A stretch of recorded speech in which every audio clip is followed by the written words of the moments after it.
Restoration is happy, we're so excited to sponsor this financial learning experience powered by Enjoy Financial Solutions. If you were here this morning, Michael Beaumont did a phenomenal job teaching out of 2 Kings. And tonight's all about this practical experience of what it means to steward and manage your money well. So without further ado, I'm going to pray, and then Michael's going to come up. So Father God, we're thankful that you are all good things, and you are the owner of everything. And so you entrust us with spiritual gifts, you entrust us with wisdom, you entrust us with caring for your creation and the world, and you entrust us with finances. And so I pray that we could be open and honest and curious about how you want us to structure things. In Jesus' name, amen. Hey, thank you. Thanks all for coming back. I know the 4 words that enticed all of you to come back, by the way. There will be pie. That was it. So, did everybody get a book on the way in? Just making sure. Let me see. Make sure everybody's got one. No, hold them out. Let me see them. Everybody got one. Good. You're going to need those. So here's the deal. I'm going to do my best. We're recording this, which is why I'm going to use the microphone. Otherwise, I probably wouldn't use one for the room. But I want to make sure that we get a good recording and that the videos and the audio is good for that. So, how many of you feel like you're really, really good with your money? I rock money. Money's great. I can do money all day long. All right. I'm not going to ask you to raise your hand if you feel like you're not good with your money. Okay, because I know very few people who feel like they're good at or are gifted at financial stuff. Finances has always been one of those things where I get fired up, I get excited to talk about it. I'm not great at it, but I know what I need to do. How many of you are more like that? Not great at it, but I know what almost all of us in the room are going to be in the same boat. And so what we're going to talk about today is practical. It's very, very practical stuff. There's going to be a lot of spiritual wisdom behind it, but it's very practical. When it comes to church and money, I have never, and I haven't asked Rob yet, but I've never heard a pastor say, I love to talk about money, ever. I've never heard that from a pastor. I've also never heard a church member say, I love it when my pastor talks about money. Never has a church member said, man, when my pastor talks about money, I love it. But I have heard both pastors and church members say they love it when they learn how to be generous. They love it when generosity is important. And so a big part of this is about, and I want to make sure I stress this right out of the gate, practical. This is going to be very, very practical. But this is a spiritual conversation. This is spiritual. There isn't any part of our lives that shouldn't be the Lord's, and that includes our finances. And so as we talk about this, it isn't just I want to help give you tools or share practical advice or input or knowledge or spiritual wisdom so that you can gain wealth. It's so that you can honor God more in your finances. That's what we're after. Enjoy Stewardship, that is what Enjoy Stewardship Solutions is all about, in fact. Everything that we do is to help churches realize their dream and chase after the kingdom things that God has called them to do. So when we get into this personal finance solution, it's the same. We want to help equip you to chase after the kingdom things that God has put on your hearts. And we want to do that in the area of money. Before I get started, I'm going to put these up. I think this is the small group study QR code. If you are not signed up for the small group study, that starts this Wednesday night, right? In 2 Wednesdays, a week and a half. So the I Was Broke, Now I'm Not is the name of the study. And it's going to take a lot of the principles we're going to talk about today, and it's just going to ratchet them up for you for the 6-week Bible study. So that's where you can register if you haven't registered. I also want to tell you about this. This is called the Fully Funded Life. You can QR code that as well. If you just want to, I would encourage you to just go ahead and jump on that and just take a look at it. So Fully Funded Life is something that Enjoy offers. It's a subscription deal, but let me give you the big piece of the subscription deal. You get all the courses for Fully Funded Life. It includes the I Was Broke, Now I'm Not study is in there. It's going to cover almost everything that we talk about today. It has downloadable tools, printable tools, and here's the real kicker. It includes one-on-one real-time coaching. It's not an add-on, it's just part of the subscription. So if you were to say, I need somebody to coach me on how to get out of debt, if you're a part of this. And I can't remember, I honestly don't know what the subscription amount is. I think it's like $15 a month or $12 a month. It includes your one-on-one coaching with a financial coach. So something to consider. There's a free trial. So check it out, and I think you get like 14 days or I think it's 2 weeks. It's either 1 week or 2 weeks just to check it out. So let me encourage you to go look at that. And then the free download. This is a free download. So everybody QR code that, snap that if you would. That's a PDF file. It is a 6-week checklist to help you build momentum on everything that we're going to talk about in here today. It's totally free. You don't have to do anything. I think you have to give a name and an email, but that doesn't put you into necessarily anything. It's just a way for us to track who did what. So that at least gives you something that you can use as you leave today, in addition to the notes from the book, all right? Fully Funded Life, by the way, it's got courses, challenges, community. There's Facebook and live events. There's coaching, all of it. It's completely confidential. And then you can, again, you can check that out, do the free resources. I put this slide up earlier this morning, but I'm going to put this up again. We're going to talk about this in just a few minutes. This is my why right here. This is why I do what I do. My why is all about, and to give you some context, it is about my family. And yes, it's about my faith, and yes, it's a part of my calling. But when I start to put into practical terms why I do the things I do, that's it, right up on that screen. I was a pastor for 30 years. A few years ago, I stepped out of ministry full-time, church-located ministry, and started my own business that specifically helps level up leadership and culture in the marketplace. And as part of that, I also work with Enjoy doing this. Enjoy Stewardship Solutions actually ran a capital campaign at my church when I was a pastor. They helped us as a church raise capital for our mission and our vision. And in that process, I asked them, do you ever look for pastors to go do this in other churches? Because I would love to go do this. You made such a big impact on me and our family and on our church. And they said, yeah, we would love for you to come join us. So when I stepped out of ministry full time, they brought me on to help out with doing this too. So I've sat right where you are. I've sat in these seminars as a student. Both for Enjoy Stewardship and for other organizations like Financial Peace University. How many of you have done a Financial Peace University? Can I see? Familiar with Dave Ramsey and that sort of thing? Some in the back too. Again, I know exactly what it feels like to be in the seat that you're in. And a big reason why I like doing the 2-hour workshop in the afternoon is I wish we would have learned this sooner. So I'm 53 years old. We have 3 daughters and a grandson, and again, we've got other moving pieces coming in and out of our family all the time. And so for me, I would love, to have been smarter with my money when I was younger. We always live paycheck to paycheck, and that's probably most people. And over the years, as we've implemented this in particular, we've been able to move week to week and month to month, and then beginning to say, okay, now we're going to live beyond, and we're going to live what we would refer to as a fully funded life. So I want to share with you what I learned as we went through this and how it can impact and it can help you. We're going to start with this. Everybody take out your notebook. At the very beginning, there are 4 core principles or 4 core values to what we do that I want you to start filling out from the get-go. And the first one is this. There is power in working together. So right here where it says core principles, take out your pens and fill this out. There is power in working together. We talked about this morning, specifically about the whole idea of one anothering.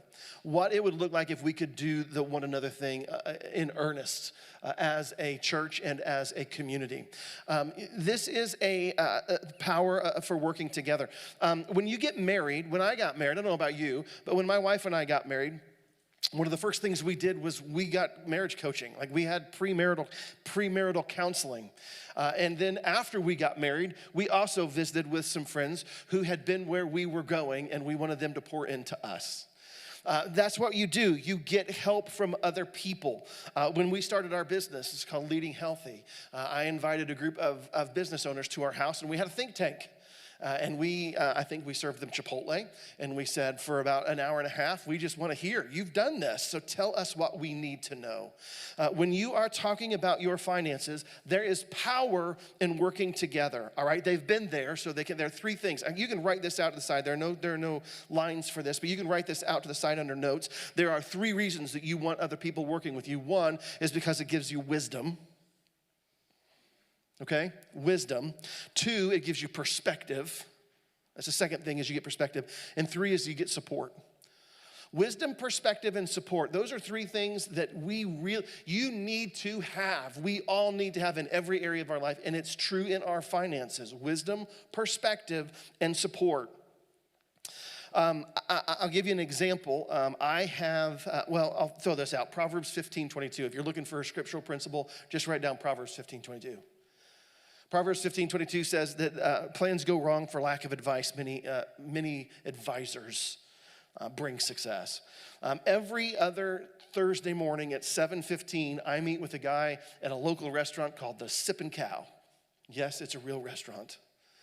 And he is my accountability partner. And he has permission. In fact, I expect him to ask me accountability questions every other Thursday. He can ask me questions about my marriage, about my parenting, about my spiritual walk, about my finances, about my business. I need him to hold me accountable. He's a few years older than me, so he has wisdom. He started his own business, so he has perspective. And he is there to influence and to support me, so I get support. You need people to work together with you. There is power in working together, all right? I'm gonna give you, again, just things that you can write down. 3 questions to ask when you're talking about somebody who's gonna help you, all right? 3 questions, you can just write these down. Super, super easy questions to ask. Again, not up on the screen, this you can put in the notes. Do you trust them? Do you trust them? Second question, do they love you? Do you trust them? And do they love you? These are really, really important questions when you are building a team to help you, even in your finances. Do you trust them? Do they love you? And then the third question is, what about the Lord? What about the Lord? When you're inviting this person into this conversation, where's their relationship with the Lord? Are they gonna honor your relationship with the Lord? What does that look like for you? I'm gonna just pause here for a minute and just say, my father is a gearhead, okay? He is 82, and I don't know how many Pontiac Firebirds he's built from the ground up in his life. A lot. And if I have a car problem, who do you think the first person I call is?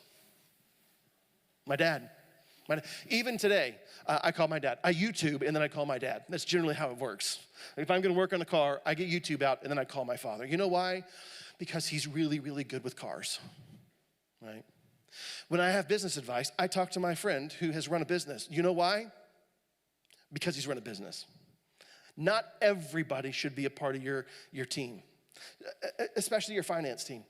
Your college friend who is great on a softball team or in a book club or on a pickleball team or in your fantasy football league, but they drive a car they can't afford. They've been through 4 jobs in 3 years. They live in a house that is mortgaged the eyeballs, and they put every trip that they take every 6 months on a credit card. Probably should not be on your finance team, okay? Probably the wrong person to have on your team. So be wise when you are choosing and building your team. I always say this, when I'm building a team or when I'm thinking about the people that help me financially, I want one group of people who are subjective and one group of people who are objective. Okay? The subjective people, my wife, she's got to be in on everything. Subjective person, my accountability partner, he's my friend. He knows me personally. There's buy-in. The objective people, my tax advisor. My tax advisor does not particularly care about my dreams.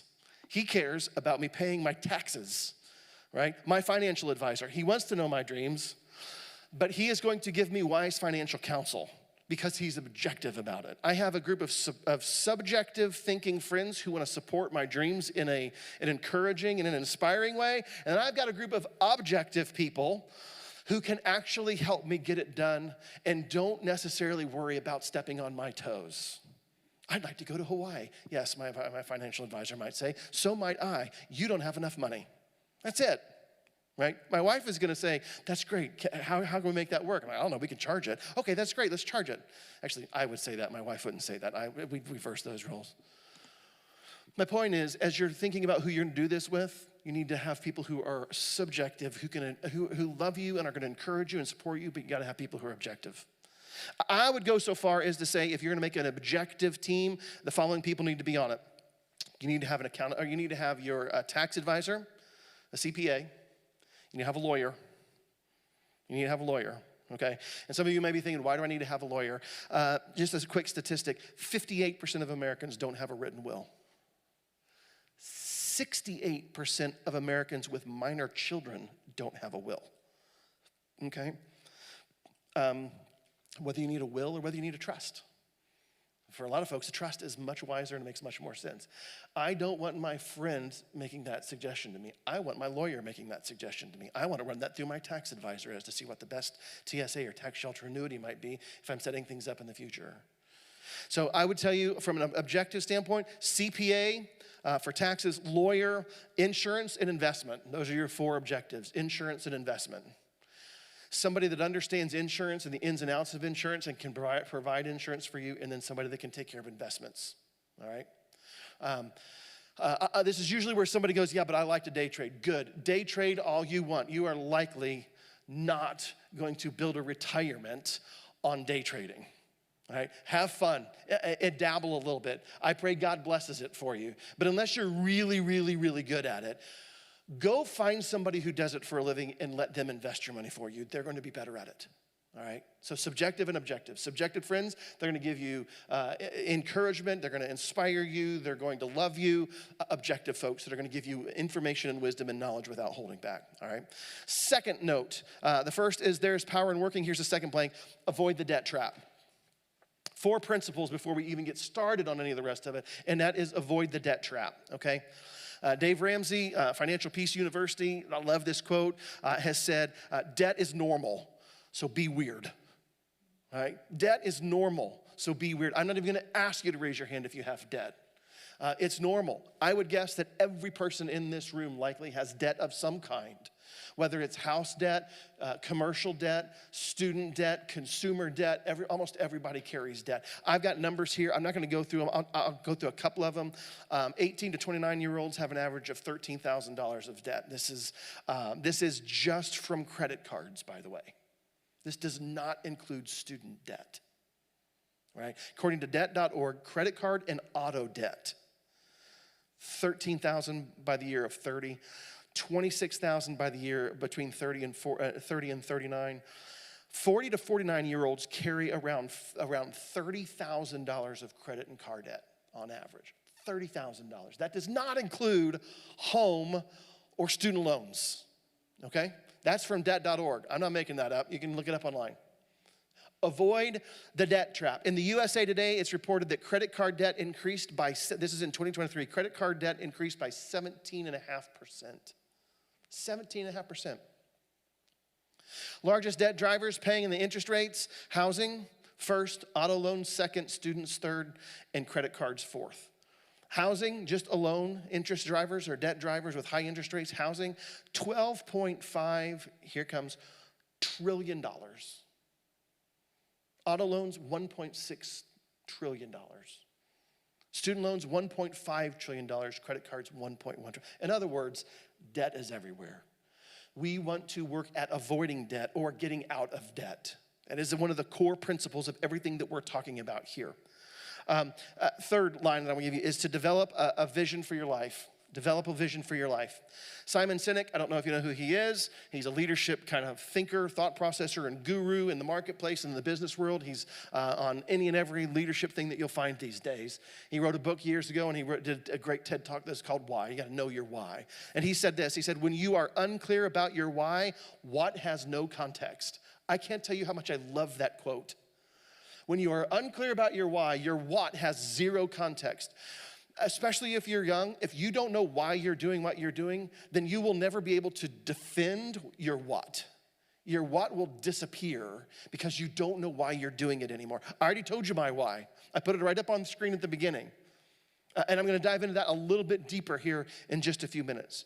The scriptures put it this way. In Proverbs chapter 29, the scriptures say this, where there is, see if you've heard this, where there is no vision, the people, anybody can fill that blank in? Perish. Where there is no vision, the people will perish.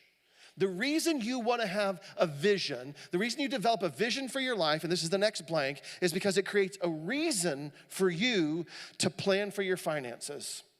It creates a reason for you to do what you do. This is so important. In fact, it's so important that in your notebook on page 7, there's an entire blank page that simply says, right here, the reason I want to be financially successful these are my reasons, right? In a few minutes, I'm actually going to give you some time to put some things in there. Here's something I want to say that is hugely important, all right? Hugely important to me as we talk about this. In the book of Habakkuk, again, I'm going to all the sweet note books of the Bible from 2 Kings this morning to, hey, I can't believe he's going to actually talk about Habakkuk. So in the book of Habakkuk, at the very beginning of it, there is a scripture. It's in chapter 2. It says, write my answer plainly on tablets so that a runner can carry the correct message. And I want to point this out to you to say this. If you do not write it down, it will not be real to you. If it is not written on a page, you will not hold yourself accountable to it. If you cannot see it, you will not do it. And that's what Habakkuk is saying. Habakkuk says to God, okay, so what do I do when I get the thing? I'm looking for a message and I'm waiting for and the first thing he says is, write it down. You know why? So that it will be delivered correctly moving forward. So for you this afternoon, here's the deal. You have to develop a vision. It creates your reason. We got an entire page on here so that you will know your why. If you do not write it down, it will not stick. It's that simple. Without the why, your no's will become why nots. Can I just say that again? If you don't have a why, then your no's will be why nots. When you have a why and you say, look, I'm saving for this because, I'll give you an example here. I've got a daughter who's got a wedding coming up, and my wife and I would like to give her $10,000 towards her wedding. Now, where I live in the South, $10,000 might get you lunch for a wedding, all right?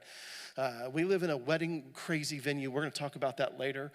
I officiated a wedding, no kidding, where the guests from Texas rented an entire, it's about 400-acre plantation so that they could take their guests out on stuff.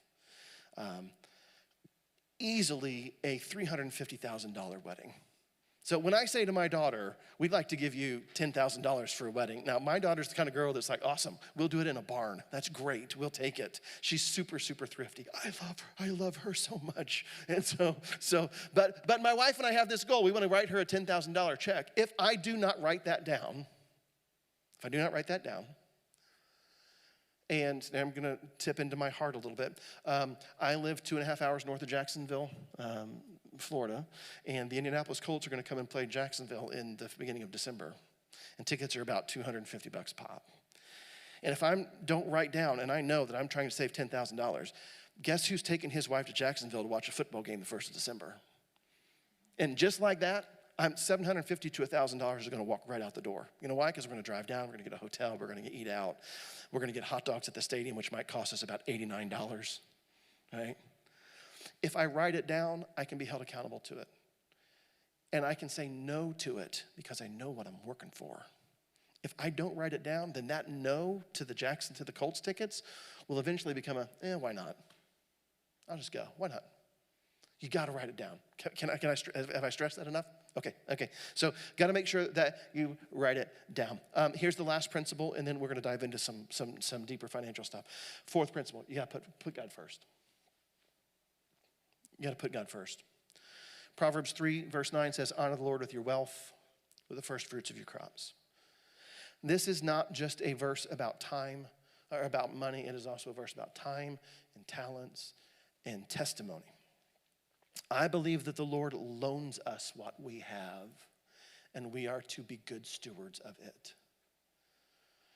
He gave me the ability to speak, and he gave me the ability to sing, and he gave me the ability to write. And if I do not use them for his purposes, then I am wasting what was never mine to begin with. I'm wasting his.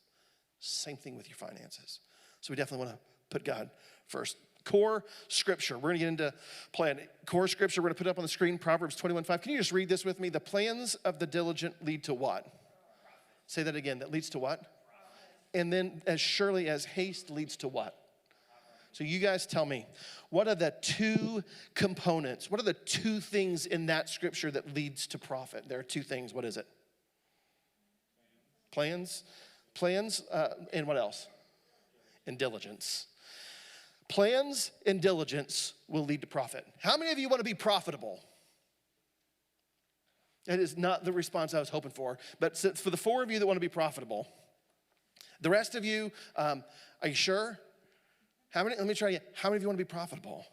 Yeah, everybody wants to be profitable. And by profitable, I don't mean millionaires. I mean not living paycheck to paycheck. How many of you want to get ahead? All of us want to get ahead. We all want to get ahead. And I can specifically tell you that two things the scriptures say will yield profit: plans and diligence. Jim Rohn is an entrepreneur. He's an author. He's a speaker. He said this: I remember saying to my mentor, if I had more money, I would have a better plan. And my mentor quickly responded, I would suggest that if you had a better plan, you would have more money. You see, it's not the amount that counts, it's the plan that counts. And when we are talking about plans, there's one good financial word that I want you to dig deep in to discover with me when I talk about a plan. When we're talking about a plan, what am I talking about? A budget. You have to have a budget, all right? There must be a plan, okay? There must be a plan. And when I talk about having a plan, I'm gonna talk about having a budget. You tell me, all right? This is time for you to talk. I've talked for a good 25 minutes now, so you tell me. Why don't people budget? Because it takes too much time? Why else? Why don't we like to budget? It's what? It's a restraint. We don't like restraints. What else? There's accountability. Yeah, how many of you love accountability? Right? Yep. What else? Why else don't we like to budget?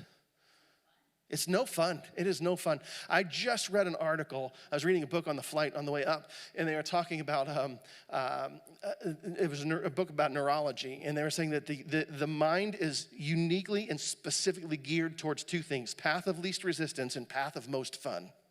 That's how we process. We are wired to go, I will go to the easiest route and the route that will give me the most instant gratification I can possibly find. So we don't like accountability. We want to do things that are fun. We don't want to take too much time. We don't want to be restrictive. Anybody else? Any other reasons why we don't like to make a budget that you can think of? Well, yeah, you can't do anything spontaneous. You think you can't do anything spontaneous. Yeah, again, very limiting. There are lots of reasons why we do not like to make a budget. And yet, money is so important that Jesus talked about it a lot. Having a plan financially is something that he talked about. True or false? You tell me, true or false? I love this question. True or false? Jesus talked about money more than any other topic in the Bible.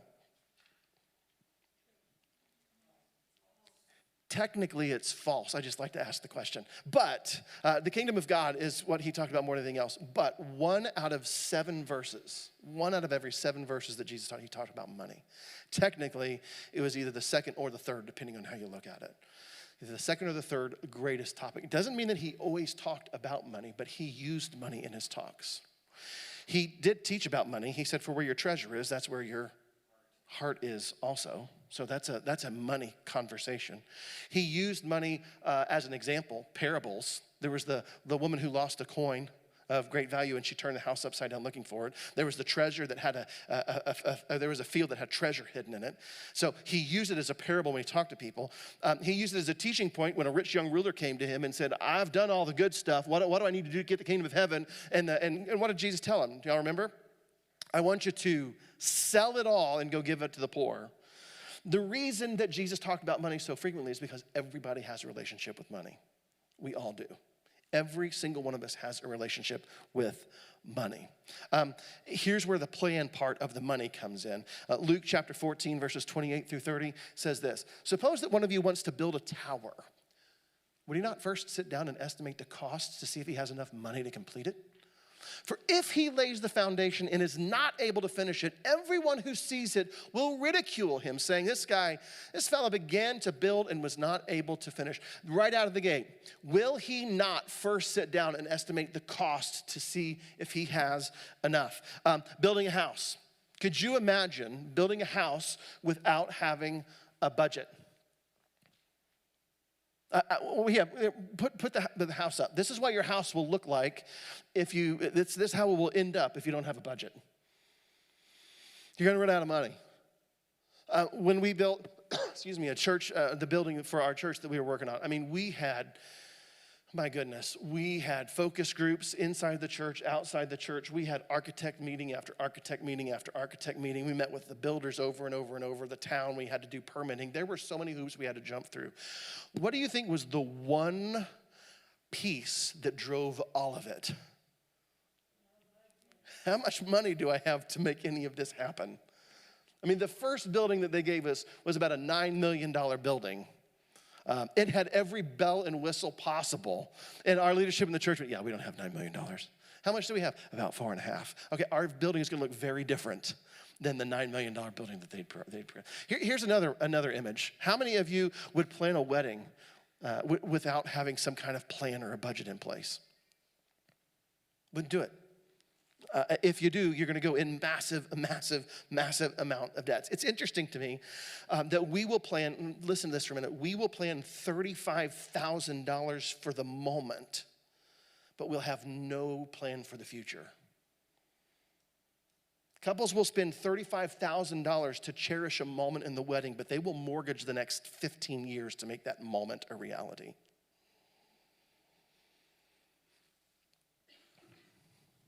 A plan. You got to have a plan. I'm going to say this. I don't think this is up on the screen, but it has become one of my favorite quotes in almost every situation I'm ever in, and that is, I know a lot of people who start a project, a home project, or a wedding project, or you name it, a financial project of any kind, and they just hope that it all works out. So let me just say this. Hope is not a strategy. It's not. It's an ingredient, but hope can't be a strategy. Hope is not a strategy. There has to be a plan. Moments are important, and we need to be passionate about those moments, but we also want to make sure that we can afford the moments when we're building them. So let's talk about this. I want to come back to your why before we jump into budgeting. This plan, which is going to be the budget, it has to be driven by your why. All right? Why do you want to be financially successful? And this is feedback. I want you to tell me. I can tell you. Here's what I like. And again, I want to make sure I couch the idea of being financially successful. Financially successful does not mean that you're gonna carry 9 figures in your bank account, 8 figures in your bank account, 7 figures in your bank account. Some of you may say, my goal is to have $1 million. Great, that's a great goal. Why do you want $1 million? Why is the $1 million important to you? I can tell you, for me, where I am in my life at 53, I want to be able to travel. I want to be able to take my wife places that we've not been. Our girls are 21, 26, and 31. They are likely, and in fact, one of them, our 26-year-old, lives in Indianapolis, Indiana, which is about an 11-hour drive from us. I want my wife to be able to go see our kids and our grandkids. We want to be able to get a cabin with all of our family once a year in the mountains and bring them together so that we can go have fun and enjoy that. Those are some of our whys. That's why we want to be financially successful. That's why we don't want to live paycheck to paycheck. So I want to hear from you. Why do you want to be financially successful? Why is financial freedom important to you?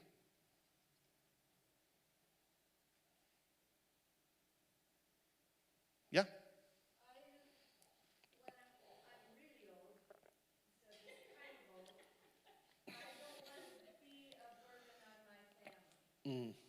Don't want to be a burden on your family.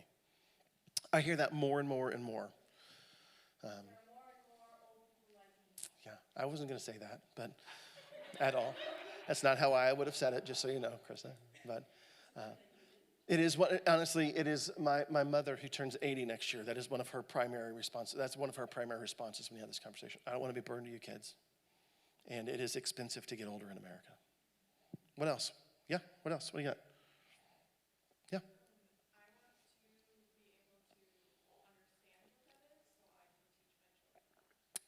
Teaching your kids generational. That's really good. Like, you should be writing that down, by the way, in your whys. What else? Already in there. Good. What else? Why else do you want to have financial freedom? You want to go to the beach? Come on down.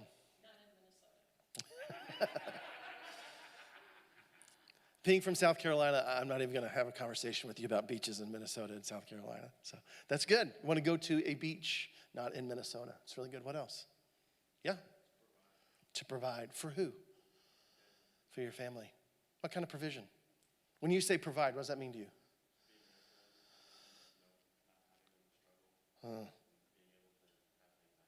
Yeah, that's a huge driver. I don't know if you all heard that, but it is for them to be able to have the things that I did not have. Right? What else? That's really good. Don't live in bondage. Yeah, freedom, to actually feel freedom financially. Anybody else? Why do you want to be financially free?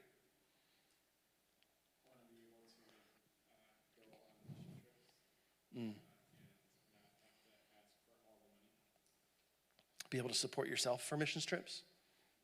That's good. It is really good. Anything else?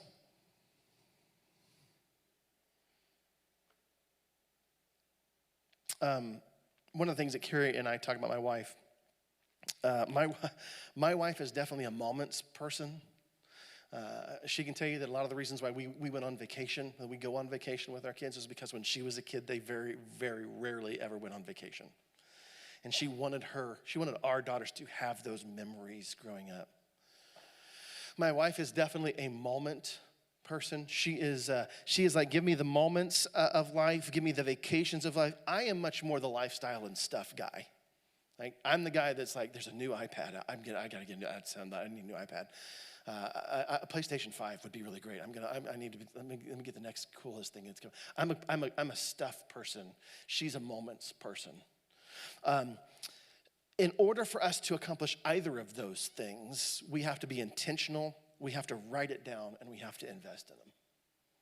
And if you do not know your why, and you have not written it down, then none of the plan that you're going to write is going to matter. Okay? We're going to dive into a plan? Yes? Take a look at the next page. This is the fun part. We're going to talk through a budget.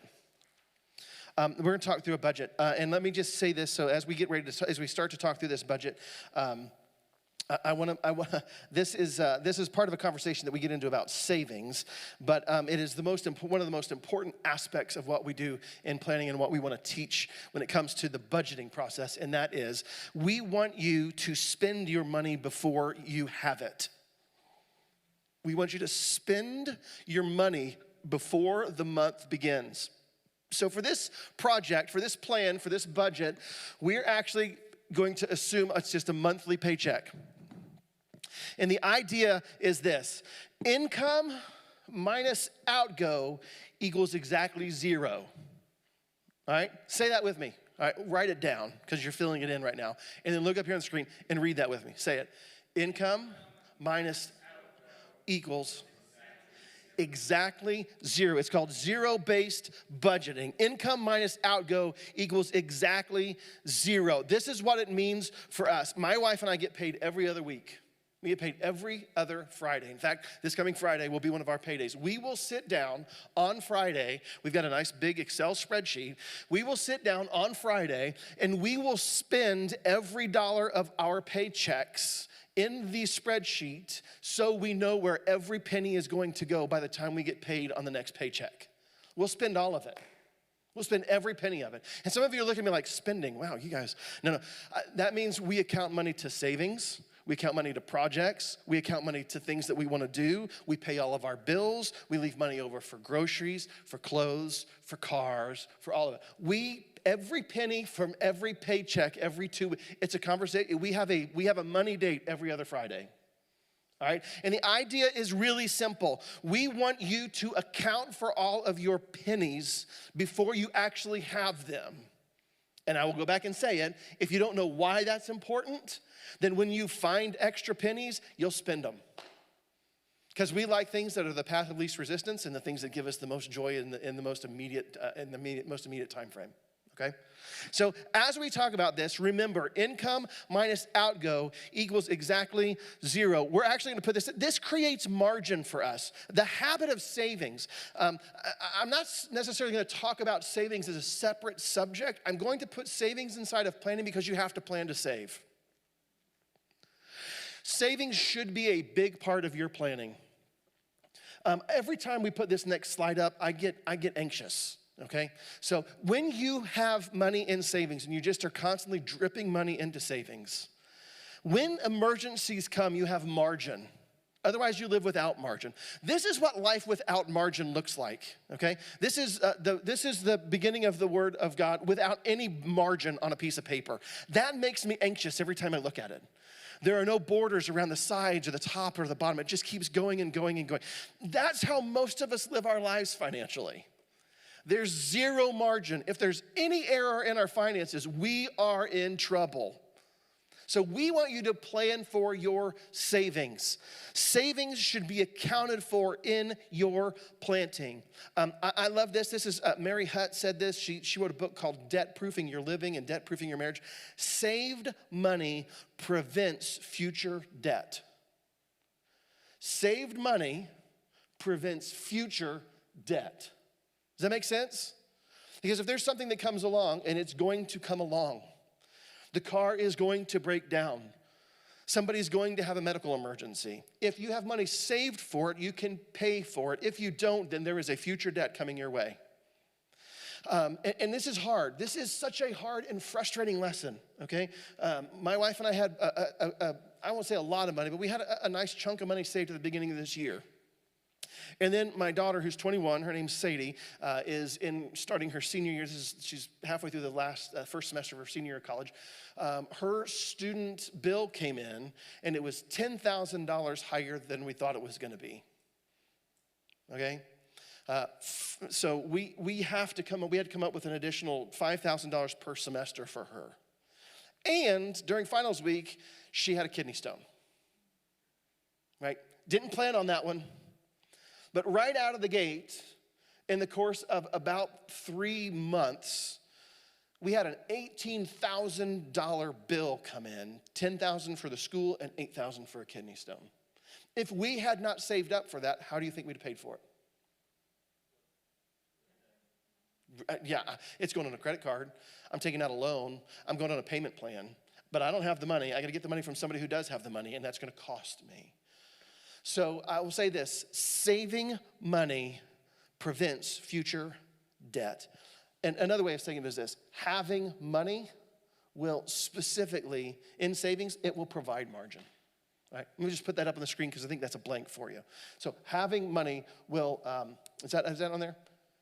Yeah. Do you have that slide? Nope. It should be in there. Having money in your savings will provide margin, okay? Here's where I want you to see this. The importance of saving, where you've got the importance of saving. There are 3 blanks to the left. You guys are looking at this initial budget form over here, right? And you've already written down there, spend your money. We want you to spend your money before the month begins, right?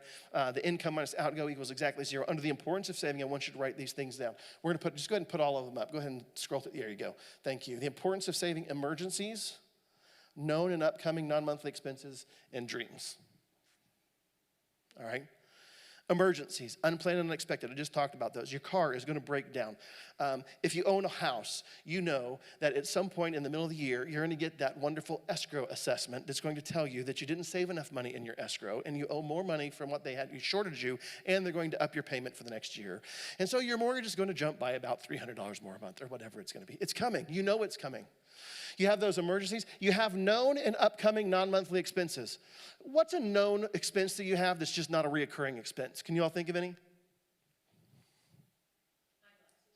Eyeglasses. Once a year, especially as you get older, it happens. What else? How many of you own a car? Everybody's got to do an oil change, right? So you got an oil change coming up. How often have you ever to change the tires in your car or put new brakes on your car? You got car maintenance. It's coming. You know it's coming. It's not a monthly expense, but if you've got money in your savings, you can plan for it.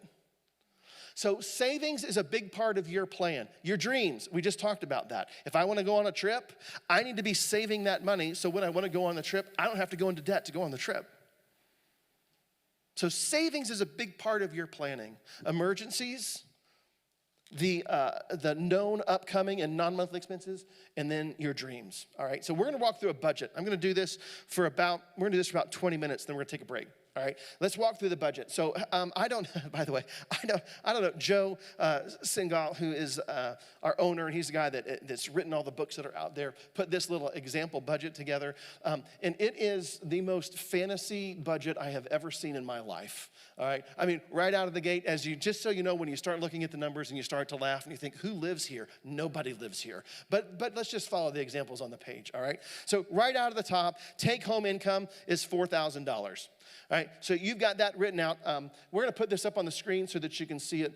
Can you do me a favor? I think I skipped one. Can you go? Do you have one back with the green on it? Yeah. So total income, total outcome, income and outgo minus outgo equals 0. Our goal is to see that income minus outgo stay green. We want it to be green. All right. Yellow means we're working towards it. Red means we're over it. So we have $4,000 worth of income. We've got $4,000 that we can spend from our outgo. That's where it's going to start. Okay, I'm going to do this. This is just a really quick inflation tip. So I'm just going to put up a slide that's an inflation tip. If you're in a place where you're like, oh, yeah, but I need more money, like that's just not going to cut it. Can I just give you a couple of the quick examples for pay raises? Is education and certification.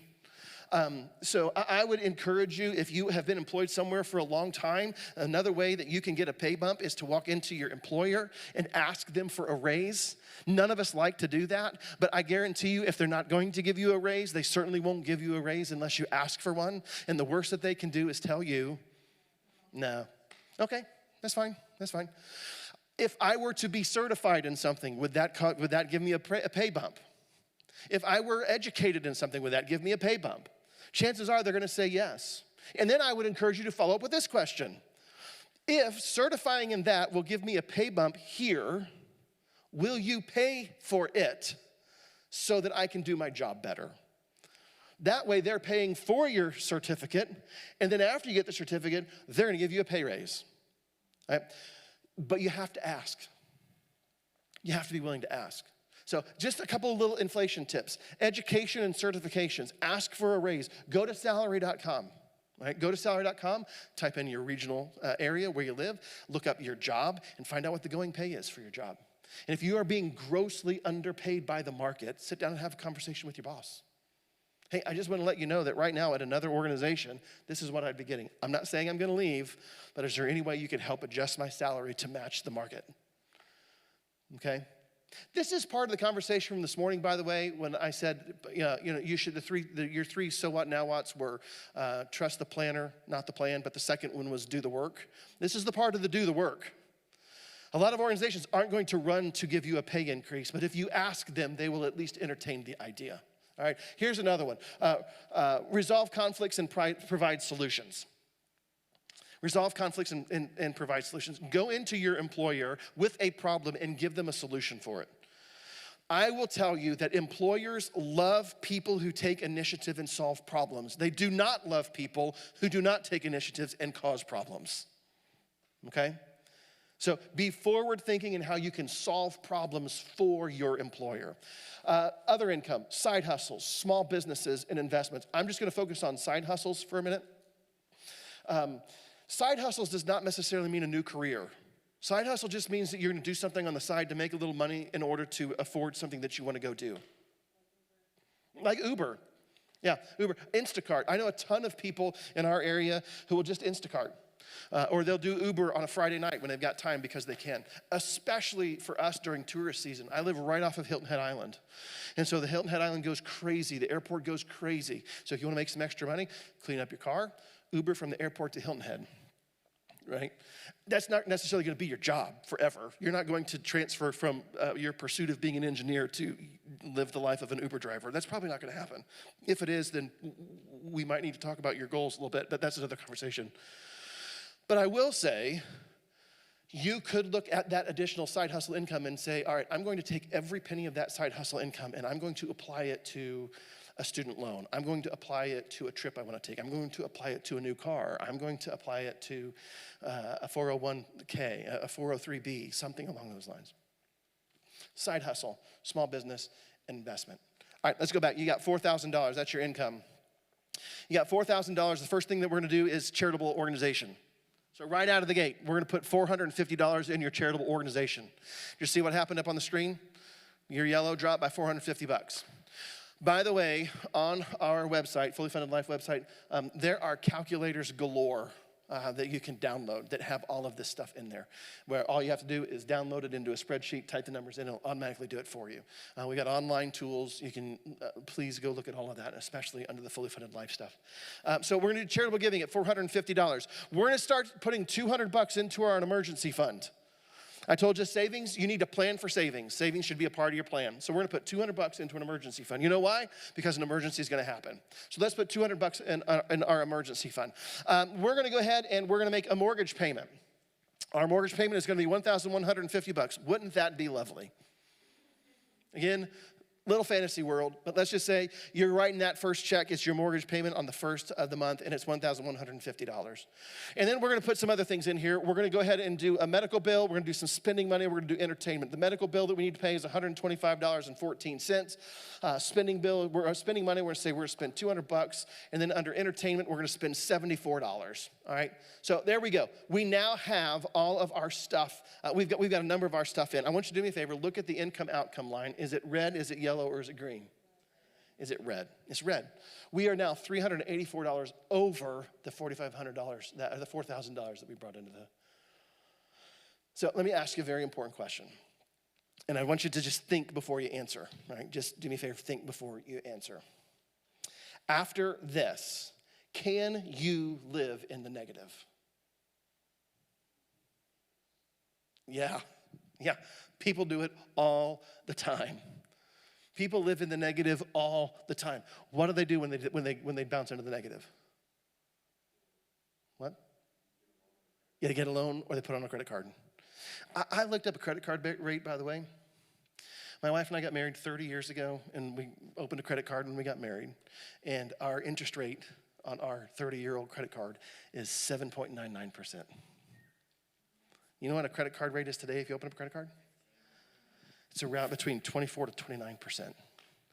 You're going to be spending 25% in interest. That is an insane number. But for people who live in the red, they take $384 and they swipe it. And then that $384, they're gonna be paying 25% on every month until they pay it off. So is it possible to live in the negative? Yes. People do it all the time. Our goal is to reverse the budget process to get us back into green. So you know what we're gonna do? What are you gonna do? There are two ways that you can get out of debt, right? Yeah, you can either make more money, you can spend less money, or preferably both. Those are your options. If you're in the red, you can either make more money, increase your income, spend less money, decrease your outgo, or you can do both. You can do both. So here's what we're gonna do. We're gonna go back and we're gonna reverse engineer. The first thing we're gonna do, look at the spending money line. We're gonna drop the spending money line from $200 to $100. The medical bill, we're not gonna touch because it's a medical bill and we wanna get that bill paid. But that spending money line, we can go ahead and drop that by $100. Okay, so we're gonna drop $100 from the spending line, and we're also gonna cut entertainment, right? So the entertainment line, when we first started, well, how much was the entertainment line? Do y'all remember? Well, we cut it down to 74, right? So it was around $150. Was it $74? Okay, so what is it now? If we're gonna cut it, we're gonna cut it down another. We're gonna cut it by 30. We're gonna cut it by about $35. This is where I have these conversations with my daughters all the time. Like if you need to cut money on your spending money, where can you cut it? Entertainment. We're going to get to entertainment here in a minute. Streamers. There was a day when we just had cable. There was a day when we just had 4 channels on a box and you turned a knob. I do go back that far. But then there was cable, and everything was on cable. Well, now it's all streaming. And when we first jumped into streaming, it was, well, we're going to save money by only subscribing to the streamers that we need. Well, now, I don't know about you all, but our house has like 6 streaming subscriptions in order to watch everything. You want to know a really good way? I do this every year. I do this every single year. We stream Hulu Live. That's where we get our live TV. And from the months, really, for me anyway, at the end of the NCAA basketball tournament, I'm done with it. I got no use for it. So we stopped streaming live television basically the 1st of April, and we cut that spending back through April, May, June, July, and August, and we re-up it again in the beginning of September when the football season starts. And you may go, okay, well, what's the big deal? Like, that's $75 a month for 4 months that I save on streaming. $75 a month for 4 months, okay?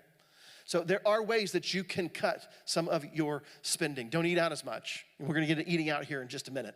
But we can drop our budget. Everything is going to be cut. We're going to cut our spending money. We're going to cut our entertainment money. Let's talk about food for just a minute. Under our budget, we had $450 in groceries and $150 dining out. I'm going to say there are a couple things about food, all right? Let's put this up. These are some inflation busters for food. Dining out. Don't eat out as much. When I was a kid, if we got to eat out, man, it was a treat. It was a big deal. My wife and I don't go 4 days without eating out somewhere at this point.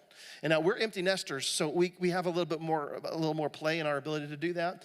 But we'll stop at a Chick-fil-A or we'll go sit down at a nice restaurant every once in a while. I will say over the last 3 years, that's become far more expensive, eating out. Far more expensive. You want to know another way you can cut money when you're eating out? Drink water. Right? And Krista knows I have a Coke Zero addiction, just for the record. If I go to lunch and order a lunch and I get a Coke, how much does that Coke cost me at lunch? It's like $3 for a drink. $3. I get a 2-liter for less, but at lunch I'm going to spend $3 because I don't have a choice. So if I eat out 5 times a month, that's $15 that I just drank. Okay, so drink water. Coupons. Do y'all remember what coupons are? Those things that you used to cut out of a newspaper. You can still find them online digitally. Coupons, apps, download apps. Use cash. Use cash. I don't have any on me right now. I never carry cash when I need it. You want to know a benefit to using cash? When it's gone, it's gone. If you sit down at a restaurant and you go, I got $20 and the meal I want to eat is $24 and I got to figure out a tip in there, you know what you're not going to do? You're not going to have enough money to eat what you want, so you adjust what you eat. So use cash. It's an instant accountability. In the groceries, use lists. Look for sales. Pantry and freezer. Like we have, for us for years, Sunday nights has always just been what we refer to in our house as it's the free-for-all night. It's whatever you want to eat, you eat. We're not spending a dime on anything on Sunday night, so I don't care if you have cereal. I don't care if you're eating leftovers. You can eat whatever you want to eat. But we're going through all the leftovers, and we're going through the freezer and pantry stuff before we go out and spend another dime on something that we don't need to. Find fun meals that you can put together from the ingredients that you have in your pantry or your freezer. Right? You can be creative with what you've got. You don't always have to run out and go get something else. Do not shop when you're hungry. Okay, there are reasons that these 2 things are crossed off. Number 1, in my family, I am the spender. My wife is the saver, I'm the spender. And my daughters they used to love it when I would go shopping. Because I wouldn't go with a list, I'm the spender, and I'd always go when I'm hungry. And so my wife would say, listen, I asked you, did you get the chicken? And I needed some rice, and I needed some olive oil. Did you get those things? And I'd be like, no, but I got donuts. I got chips, I got donuts. While I was there was a 2-for-1 on candy, and then they were selling the good ice cream for cheap. And she's like, yeah, but you didn't get anything we needed. I'm like, no, but my girls loved me. I think my girls love me. So I'm telling you, when you go grocery shopping, if you have a list, you hit up sales, you make sure you've gone through what you need to go through in your house. Don't go when you're hungry. If you're a spender, be disciplined. Use coupons and cash. You can decrease your grocery spending. So let's go back. Groceries we had at $400 and dining out was at $750. All right, so we're gonna drop those back a little bit. Clothing. We had clothing, children's clothing at $100. Don't throw anything at me, but let's do it for $30. Look, if you have littles in your house, can I just tell you that if you have littles in your house, they don't care if they have the nice stuff. You're the only one who cares if they have the nice stuff. So get over it. They don't care. My 31-year-old she's the mom of Owen, who's our grandson, and she has just told us, oh, we don't ever buy new clothes. Owen never gets new clothes. I'm like, well, what do you guys do when you need new clothes? She's like, well, first of all, like we'll go to Goodwill. Or we'll go thrift shopping for Owen because he doesn't care. Or we'll wait till you guys buy him stuff. Right? Like your grandparents. So we just tell them, we're looking for a coat this fall. And guess what? One appears because grandma bought the kid a new coat. So I'm just saying there are ways to be thrifty about this. Now that gets a little bit older when your kids are teenagers. It does. And you have to be aware of that. You really do. But you can find some great secondhand things that will accomplish firsthand impressions for your kids. You just have to teach them how to do it wisely, all right? So there is a way to navigate clothes. I'm going to give you another couple. Babysitting. This is especially true in $50. Again, that's such a fantastic dream that you would only pay $50 for babysitting for a night out. But I will say we're going to swap that down to $25 for babysitting. Swap with other young couples who need you to watch their kids and they watch your kids. Do stuff in your small group as a church. You can leverage community, the whole one anothering thing. You're not in this on your own. Do this together. And you can leverage the ability to trade opportunities with other people for watching kids. Make sure you trust them, but you know what I mean. So there are ways to get around that. We used to do cell phones, which I think is funny. We have cell phones at $100. Again, that would be nice. I would probably today swap out cell phones and I would put streaming services in there. I would say that's something that needs to be done. We're going to go ahead. You can notice right here, we are at $30.53 over. So this is where I'm going to tell you, go back to your emergency fund. You're putting $200 in your emergency fund, drop it down to $169.47. And this is where some people would go, yeah, but that's your emergency fund. Don't you want to build it? I do want to build it. I absolutely do want to build it. But I don't want to build my savings at the expense of going into debt. So I'll just adjust it for now. And as life changes, as maybe I get a higher income or I spend less than somewhere else, then I can reinvest more in my emergency fund. But for now, it's fine. Nobody says you have to put $200 in there, so just drop it down a little bit. And then next month, when you've got more money, put it in there.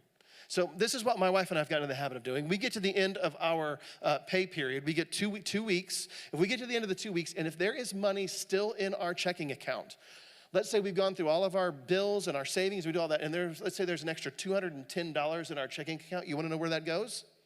It goes right into our savings account. It either goes in our emergency fund, or it goes into our dream fund, or I'll invest it into one of our IRAs. But we do not let it sit in there for another paycheck. You know why? Because I'll spend it. Because I'm a spender. So if I see $210 at the end of my checking account, at the end of that 2-week period, my wife is usually the one that goes, that's good, we can move that over savings. And I'm usually the one that's going, oh yeah, but we could go on a shopping spree. And she'll go, yeah, no, we can put it into savings. So we drop it into savings. And if we need to go on a shopping spree on the next paycheck, we'll plan for it, okay? This is how you build your plan. One last budget, inflation busting tips. You guys can take a picture of that. We've talked about a lot of that. Take lunch, eat, drink water, lists, grocery lists, cancel subscriptions. Make sure that you're paying attention to that. I'll do a couple of quick things and I need to take a break. Insurance. If you have insurance, if you have car insurance, if you have homeowners insurance, you should be looking at your insurance about every other year. You should be looking for new quotes. About every other year, okay? I'm not saying that you're always going to get a better deal, Every insurance company operates off of the same equation, every single one of them. So a lot of times what happens is they reward your loyalty for 15 years by slowly creeping the premium higher and higher and higher. And they tell you, yeah, but you're a Diamond member, so if you call us, you'll get great service. I'd like to think that I'd get great service even if I wasn't a Diamond member. But this insurance company over here is now $400 cheaper a term, so I'm just gonna go ahead and move over there, right? You should be checking your insurance at 3 new quotes about every other year and bundle. Make sure you're bundling them up. Make sure you've got insurance coming from the same sources and get as many discounts and deals as you can. And address your debt, pay off, refinance. This is gonna be a super quick one, and then we're gonna take a break. Because we're gonna talk about debt busting here in just a minute. This idea of refinancing, bank zeros, bank transfer, credit cards, personal loans, this is something that that Joe, actually, we put this on our website. If you have this is gonna blow your mind. If you have a credit card, and let's say your credit card is let's say it's running at 20% interest rate, and you have $7,000 on your credit card. You have $7,000 in credit card at 20% interest. And you get a new credit card bill in the mail, a new credit card promotion in the mail, and it says, you can transfer your balance for 0% for the next 6 months. Do it. Now, there might be a transfer fee, but my guess is that the transfer fee to move your $7,000 over will be less than the interest you would pay for 6 months on your credit card. So now you have 6 months of interest-free payments on that credit card. At the end of 6 months, you're gonna get another promotion from another credit card that says, we have 12 months, 0 interest on balance transfers. Transfer it again. There's gonna be a transfer fee, but it's gonna be less, far less than you would pay for 12 months of interest. That's the game that they've set up. And the first time we talked about this as a team, I remember thinking, that feels really wrong. And yet, they don't care. They just want your money on their card. So take advantage of it. Bounce it from credit card to credit card with 0 interest, with 0 interest, with 0 interest, so long as you keep paying off the credit card as you go. You keep putting money towards the credit card debt as you go. So that instead of transferring $7,000 after 6 months, you're only transferring $5,800 after 6 months. And now you've got 12 months on a new credit card. And at the end of 12 months, you're only transferring $1,500 because you've paid off the $5,000 and some odd extra dollars. You all understand what I'm saying? This is how you can game the system with some inflation busting tips, okay?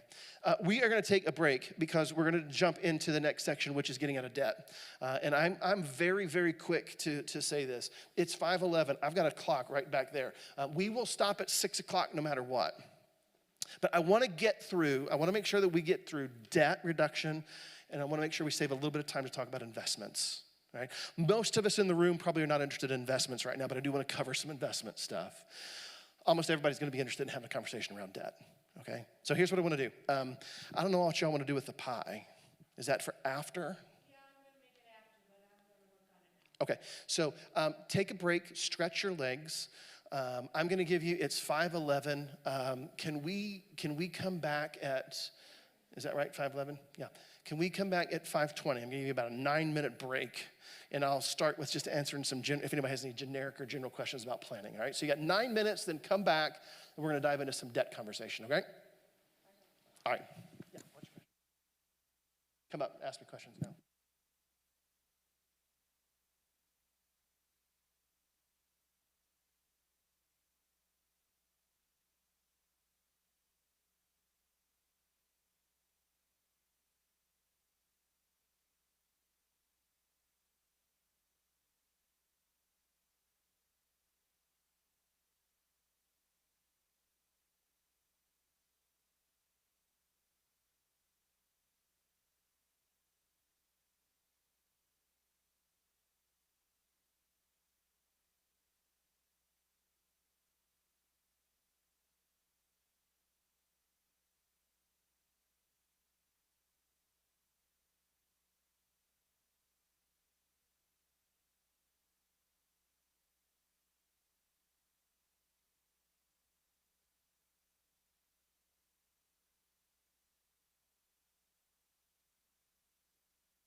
like 2 minutes, so let me jump in. One thing that somebody asked, I'm not going to tell you who, it was the pastor. But it was a great question. It was a really good question. And it was, when you went back to work on changing your budget, why didn't you change the charitable giving line? The charitable giving line. So scriptures are pretty clear in teaching that the first thing that should come out of your pay, the first thing that should come out of your income is what you're going to give to the Lord. It's going to be your tithe. And we get questions about this frequently because there are some churches that teach tithe, the Old Testament biblical principle, 10%. There are other churches that teach generosity, New Testament principle, generosity. I'm not going to tell you what you should or shouldn't learn or teach. I'm going to tell you that you should be generous. That you should be generous. 10% is a great starting line. It is a great starting line. 10% should probably not be the finish line, which is why I think Jesus came along in the New Testament and he said, hey, I want you to be generous. So that means if you can give more than 10%, 10% is no longer an excuse to only give 10%. If you can give 20%, maybe you should think about being 20% generous. I also get another question all the time, which is the number that we gave in the example was $4,000 worth of income. We put $450 in the charitable donation line. Do you tithe off of the net? Do you tithe off of the gross? And I'm not going to get into the semantics of that. I'm going to tell you that God doesn't care about the net or the gross. He cares about your heart, okay? First and foremost, above everything, he cares about the heart. But then I'm going to turn around and say, do you want to be blessed on the gross or the net? You take a pick, all right? So I'm just going to leave that as is. If you want to be grossed on the net, then maybe you should tithe on the net. If you want to be grossed on the gross, then maybe you should do it on the gross. But we generally don't change the charitable giving line because it's the first thing that we should give, and we should trust God for the rest of it. That's where the heart comes in for this too. So, great question, Anonymous, for asking. Thanks for asking that question. Yep. I know we're gonna run short on time, but I do want to pause. I had a couple questions come up. Does anybody else have any questions they want to ask? Before I get into debt, before we talk about debt. Okay, debt. Let's put this passage up on the screen. This is going to be the passage that we anchor in for as we talk about debt, and that is this: let no debt remain outstanding except the continuing debt to love one another. And we talk about debt. I want you to look right here at this idea, this list, this right here. It says compound interest. Let no debt remain outstanding. Proverbs 22, verse 7 says, the rich rule over the poor, and the borrower is servant to the lender. This is the conversation about debt. I'm going to tell you, and this is the idea of compound interest. Proverbs 13:11, it's in your notebook, says, dishonest money dwindles away, but he who gathers money little by little makes it grow. This is the conversation around compound interest. Just so you know how compound interest works, and we're gonna flesh this out here in an example. But compound interest works, and we have compound interest coming up here in just a minute. Compound interest works because you save a little bit of money, and then interest is added to it. And so you have let's say you save $100 and then you get, let's say interest gives you $10 more. So the next month you have $110, and then whatever the interest rate is doesn't revert to the $100. It charges on the $110. And then let's say you get another $20. So now you have $130. It doesn't revert to the $110. You gain interest off of the $130. So it snowballs and it gets bigger and it gets bigger and it gets bigger and it's going to get bigger. We want to apply a similar principle to debt reduction and retirement. All right, on our website, and again, once you take a look at it, you're going to find this. There's a debt freedom date calculator. Writing it down, it's important. Knowing your why and having a plan is important. So we're going to put this up on the screen. This is an example. Let's say that you've got furniture at $2,000. I think you've got this in here, right? You guys don't have this in here, do you? All right, so in your notes section on the initial budget form, you can write some of this stuff down. This would be page 9. So under the debt freedom calculator. So just to give you an idea of the date, let's say you've got $2,000 on furniture, your payment's $125, your credit card is $2,600, that's $87 on the payment. Your second credit card is $2,900, it's $116, car, so forth, student loan. You've got $34,121 of debt. You're paying $927 a month in payments, All right, so our debt calculator, basically on our website, it allows you to put in all of your debt information. So it would say, this is how much you owe, this is what your payment is per month, this is what your interest rate is. You put all that in the calculator, and then you can stack all the debts that you have, and it will automatically generate for you the number of months that it will take for you to pay it off. Okay? What we're gonna suggest is, all right, let's take a swing at the furniture debt. If you pay that debt off, let's say you just focus on that and pay that debt, you're gonna pay it in 16 months. The second payment is your credit card. Then you take what you were paying on, this is the snowball effect. You take what you were paying on furniture, all right? Can you go back 2 slides so we can see? Yeah, $125. So I'm just gonna, before I have you advance these, let me just show you the numbers. Once you pay your furniture debt, instead of taking that $125 in your payment and spending it, apply all $125 to your next debt, all right? So now, instead of paying $87 on your credit card, you're gonna pay $87 plus $125 on your credit card. And then once you pay that credit card off, you're gonna adjust those 2 payments and you're gonna put that on credit card number 2. So instead of paying $116, once you get there, you're gonna pay $116 plus $87 plus $125. So the idea of compound interest to your credit when you're building wealth, a similar idea exists when you're working on debt. You pay one debt off, and then you take that number and you add it to the power of the next debt so you can pay that off quicker. All right? The debt calculator that we provide on the website will show you, if you have $34,121 in debt, it's $927. It's gonna take you about 37 months to pay off, okay? So if you pay the first debt off, and it's completely paid off, and then roll that, you can see the number increase down to up to $212 on the payment. See it? Right? So in 16 months, you're gonna pay furniture off. Once you pay the second credit card, or the credit card number 1 off, you're gonna see that the credit card 2 payment jumped up $328. Now you've been paying on that one as you went, so it's kind of nice that your credit card debt is down to $375, but your payment for the next month is gonna be $328, so you're only gonna have about $50 left on that pay. You're gonna do that in 22 months. Then you're gonna take that $328, you're gonna roll it onto your car payment, and that car payment is gonna jump up to $723 a month. See how it works? And so you're snowballing your debt payment, but you're doing it with intention. You're gonna pay $723 on your car until it's paid off, and then you're gonna pay $927 on your student loans. So let's pay the car off. Can you pay the car off for me? Yep, and then we got student loans. So you're $927 in your student loans. You've got $10,000 left. You've paid your debts off at 25, almost 26 months. And then once you pay that off, you've hit 0. And you are, at that point, you're debt-free, right? So here's one of the questions that we get often. And this is a subjective conversation, but I think it's an important conversation to have. And that is, how do you prioritize which debts you pay first? Okay? How do you prioritize which debts you pay first?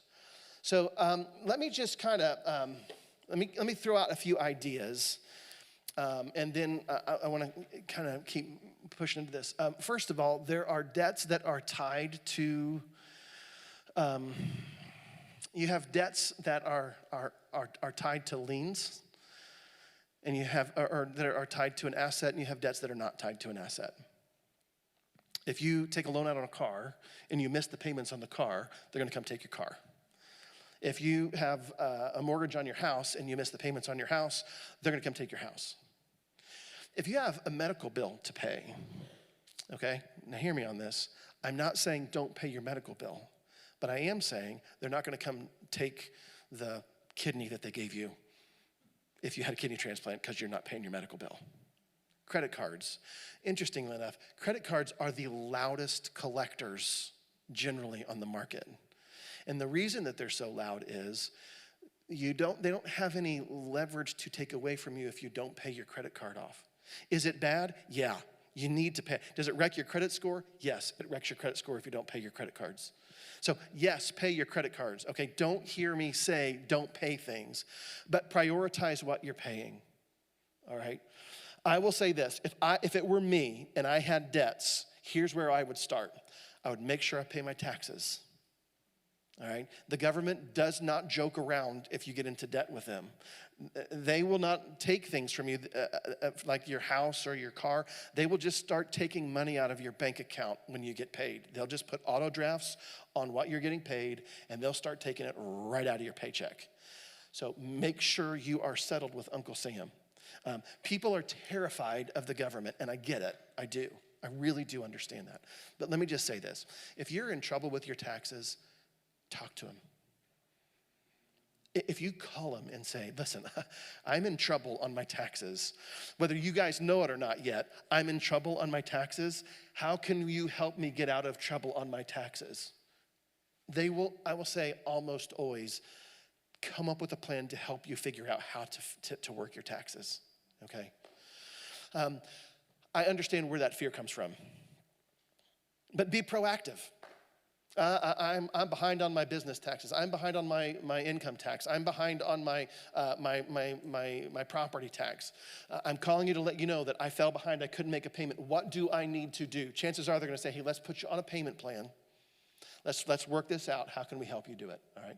So number one, I'd say make sure pay your taxes. Second thing that I would say is make sure you are paying off anything that has an asset tied to it. That needs to be a priority.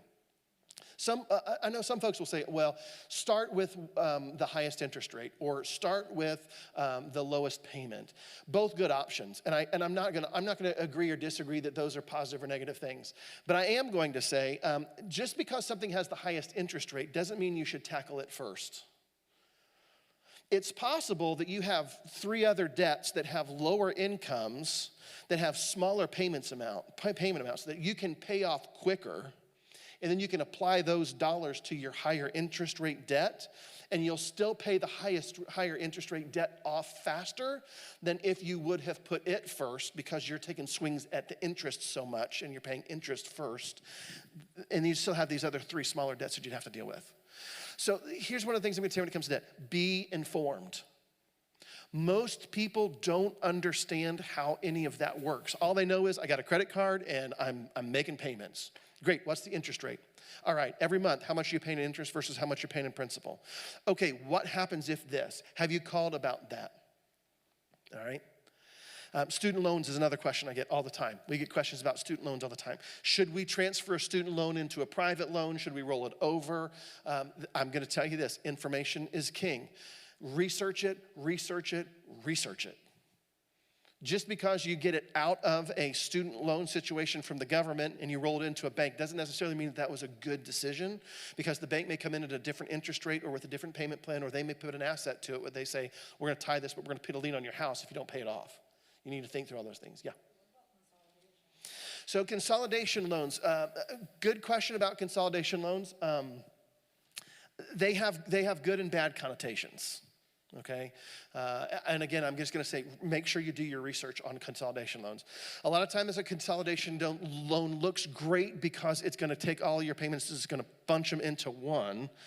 But when you do it, if you're not careful and they put a significant interest rate on it, you're going to pay more in interest on the total figure than you would if they were spread out on different interest rates. So you just have to be really, really informed. You also have to consider what's going to do to your credit score.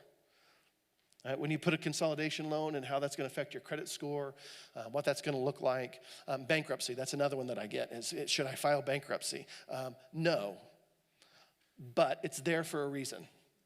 If you end up filing bankruptcy, it's not going to, I'll say this with grace, you're not going to go to hell if you file bankruptcy, okay?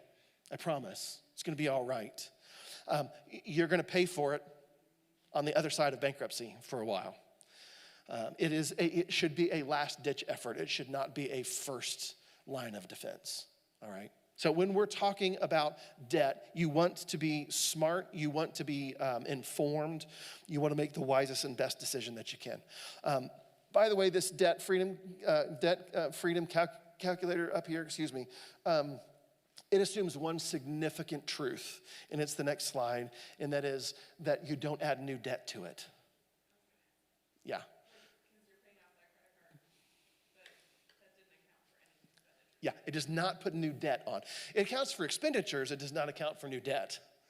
Right, so if you've got a plan and you're paying for groceries over here, That's fine. It does not account for, yeah, but I put $400 worth of grocery on my credit card.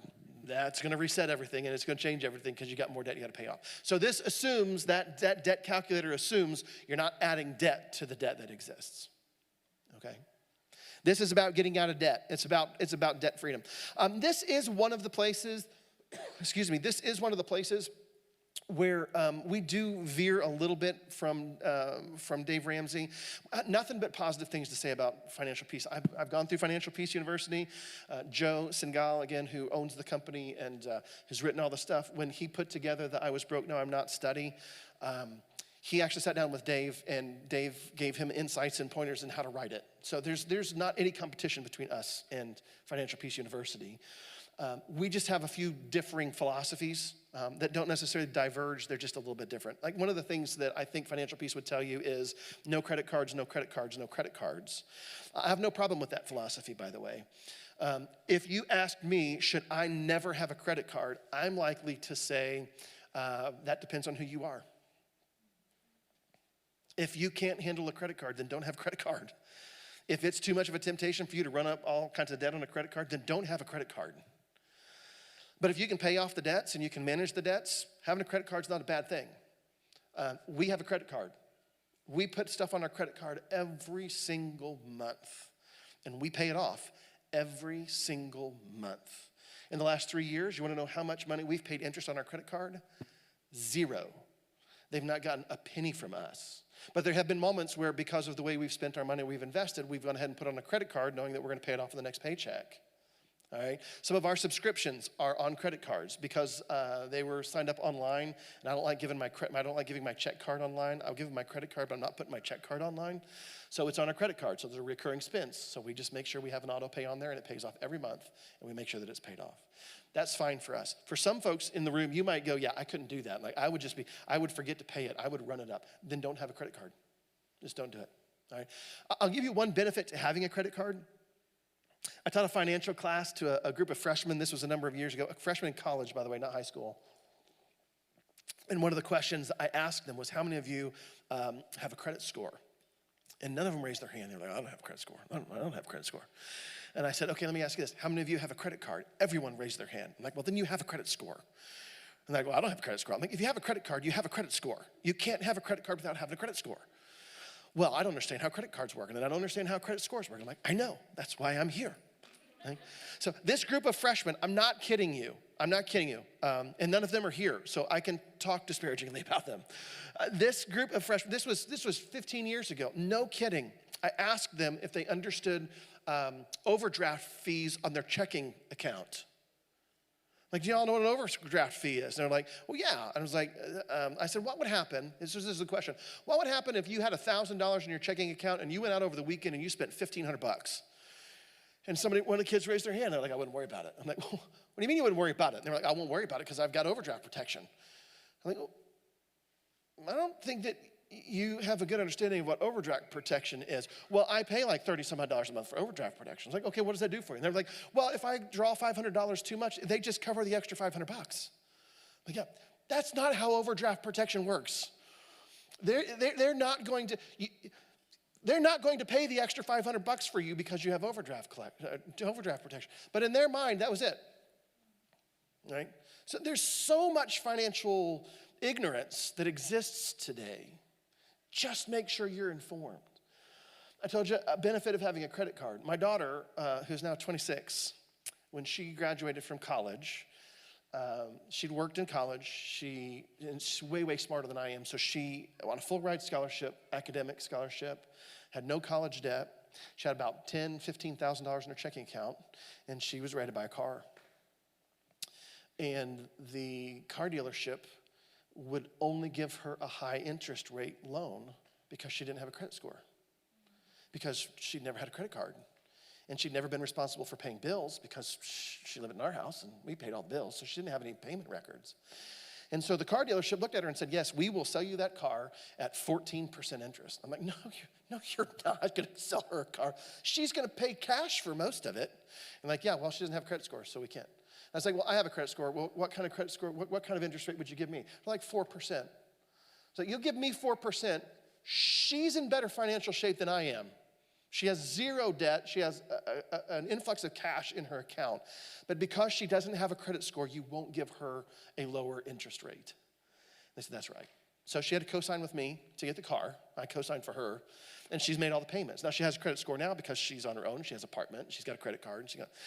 So I say that to say there are some benefits to having a credit card. But if you cannot be disciplined with a credit card, don't have one. Don't have one. It's just that simple, okay? Let me talk about this for just a few minutes. See, debt freedom. We do this. You can skip that one. That's fine. We have put on our website what we call our payoff spectaculars. And like we will build these for anybody who calls us, anybody who says, I've got to pay. So like, again, if you write it down, it becomes real. Right? So like this individual owed, if I remember right, on this car, they owed $45,400 on this car.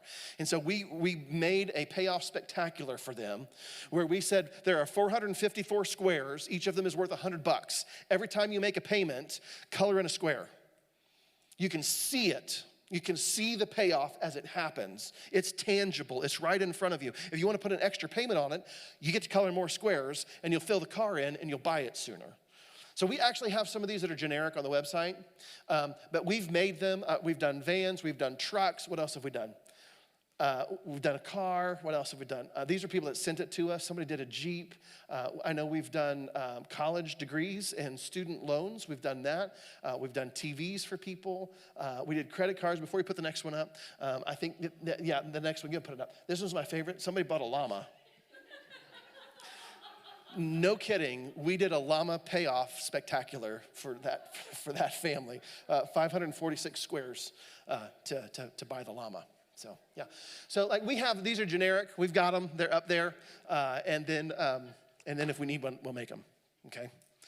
Let me do this. I'm going to roll through because I've got 16 minutes. I'm going to skip that and we'll come back. This is called the oxen principle. You're going to flip back in your notebook. I think it's on page 4, maybe 5, the oxen principle. Let me talk for just a minute about investments called the Oxen Principle. There's a book out there that's called the Oxen Principle that Joe wrote. It's a fantastic book on investment. There's a passage of scripture. Joe's really, he's really crazy over oxen. It's a thing. And it comes from this passage where it says, where there are no oxen, the manger is empty. But from the strength of an ox, go back one. From the strength of an ox comes an abundant harvest. Where there are no oxen, the manger is empty, but from the strength of an ox comes abundant harvest. Now go ahead and put the next one up. From that scripture, it says this: there are 2 potential outcomes. You can either have an empty manger, or you can have an abundant harvest. Which would you rather? Which would you rather? Come on. Yeah, we would really like to have an abundant harvest, right? I mean, at the end of the day, we would really like to have more than nothing. But here's the thing, and it's going to come back to even a little bit more of what we talked about today, and that is, you got to do the work.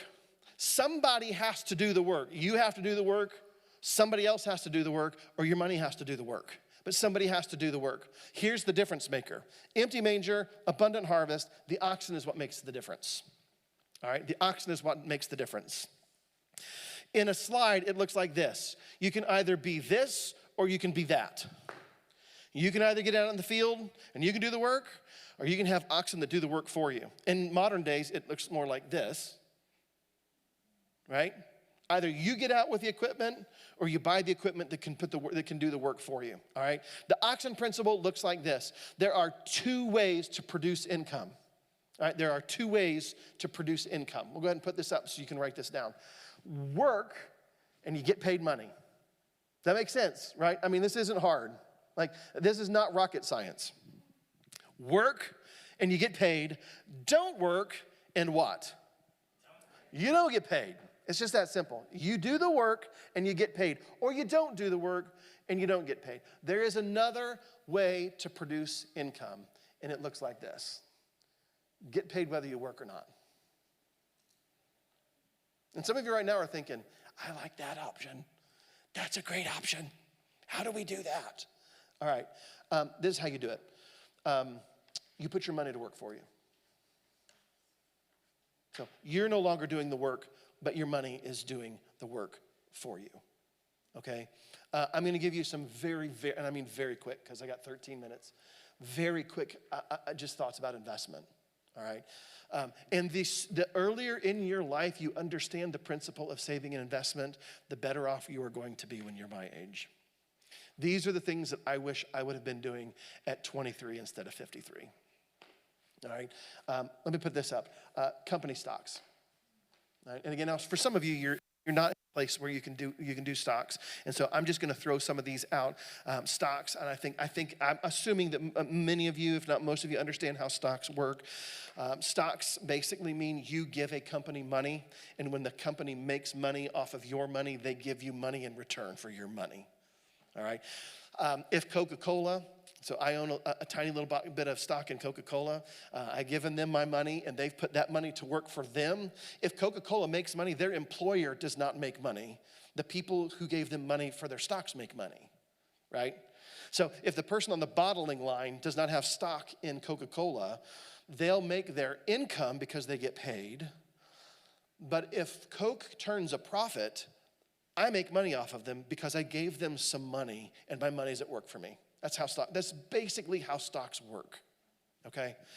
You are not, I'll say this with caution, you are not going to get rich playing the stock market with $1,000. So if those of you that think, I've just go put $1,000 in the stock market and in 10 years I'm gonna be a millionaire, I wish that were true. But if you invest wisely, little bits of money over a long period of time, your investments will pay off. And stocks are a really good way to do that. I'll give you another place to do that would be mutual funds and ETFs. So investing in mutual funds is a big deal. All right, investing in mutual funds, it's a diversified way to make money off of investments. A mutual fund basically means you are putting money into a product that sends your money to multiple stocks or multiple bonds or multiple issues. So a mutual fund, I'm giving to a company, I'm saying, I'm giving you $200 a month, every month. It's coming straight out of my paycheck and it's going into a mutual fund. I want you to go invest it for me in these funds. And these funds are diversified. So I've got some tech things over here, and I've got some blue chip stocks like energy or power or some of those things. And I go over here and I want to do some money in food or in agriculture. I want to go overseas. I want to put it over into maybe an international stock over here, whatever my mutual fund is. So I'm a little bit protected that way. If the tech sector sinks, but I'm diversified among multiple sectors, I'm not going to feel it so much. If I've got all of my money in tech and tech sinks, I'm in trouble. All right, so mutual funds, ETFs are something similar to mutual funds. I'm not going to get into the difference of that, but they're kind of like mutual funds. They just trade a little bit differently.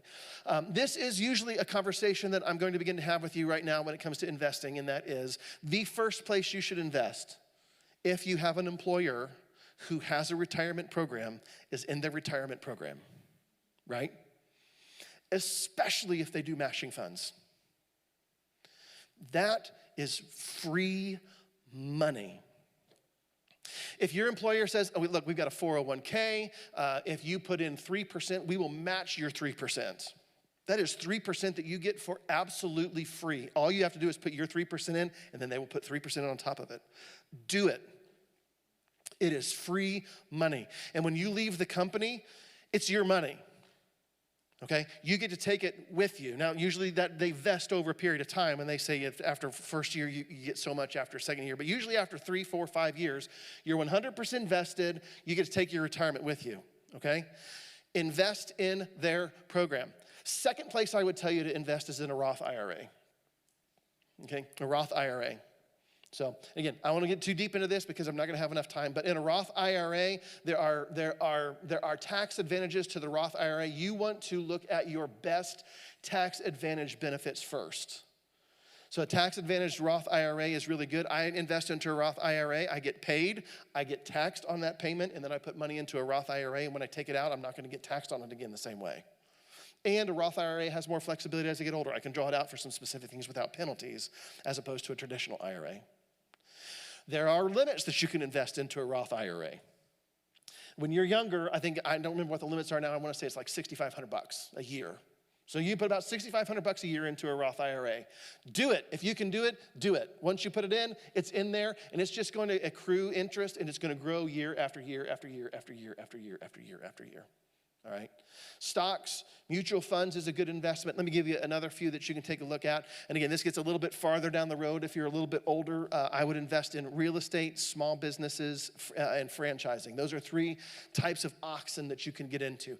And again, this is a little bit down the road for some of you, but if you've got the money to be able to say, listen, I'm gonna buy a rental property and I'm gonna rent it out so that I can make money off of it. A friend of mine has a daughter who was in college, and she bought a house. She went into college, she bought a house, and the first thing she did was got 3 roommates. And she put all 3 roommates in her house.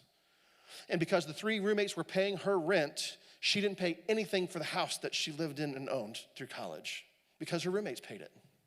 It's a rental property. It turned in profit for her. And then when she sold the house, she hadn't lost money from the mortgage payment because people paid her mortgage payment to live in the house with her, and she got to sell the house at a higher level of profit. So real estate, small businesses, investing in small businesses, buying small businesses, and then franchising. I will say this, for those of you that are thinking about what franchising looks like, if you want to really, it's a really good movie anyway, but if you want to watch an intriguing movie on how franchising works, there's a movie called The Founder with Michael Keaton. And it is about the story of McDonald's and how McDonald's became the franchise that it is. It's brilliant, and it'll give you a unique insight to the way franchises work. And it's really entertaining, for the record. All right. So these are just ways that you can put your money to work for you. Stocks, mutual funds, ETFs, some potential franchise opportunities that you can look at, some of those sorts of things, some different type of oxen. The question is whether you've got oxen or not, whether you're putting those oxen to work. I talked a little bit about retirement. Again, I'm going to tell you about retirement. The whole idea of investing when you're young. Our 26-year-old daughter, Avery is her name. She works at the hospitals up in Indianapolis. She works in the labs and does lab stuff. She's super, super smart. One of the first things that we told her when she got a job was put money into the retirement program. Let them match your funds. And no matter what you do, whether you're putting money in retirement or not, try to put $100 a paycheck into either a high yield savings account or into some kind of an investment. And do it from the time you're 23 until you're 53.